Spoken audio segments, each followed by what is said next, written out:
સુરત જિલ્લા સેવા સદન ખાતે ગુજરાત સ્ટેટ પેટ્રોલિયમ કોર્પોરેશન લિમિટેડની અધ્યક્ષ અવંતિકા સિંઘની અધ્યક્ષસ્થાને સમીક્ષા બેઠક યોજાઈ હતી। બેઠકમાં તેમણે જણાવ્યું કે રાજ્યમાં ગેસ, પેટ્રોલ, ડીઝલ, ફર્ટિલાઇઝર સહિતની આવશ્યક વસ્તુઓનો પૂરતો જથ્થો ઉપલબ્ધ છે અને ભવિષ્યમાં પણ સપ્લાય અબાધિત રહેશે તે માટે વ્યવસ્થાઓ કરવામાં આવી છે।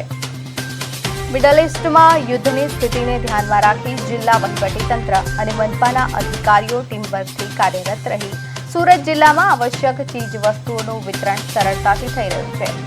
સુરત શહેરમાં હાલમાં 15.20 લાખ ડોમેસ્ટિક પીએનજીનું કનેક્શન છે, જેઓને નિયમિત પુરવઠો મળે તે માટે સરકાર ઓઇલ એન્ડ ગેસ કંપનીઓ સાથે સતત સંકલનમાં છે।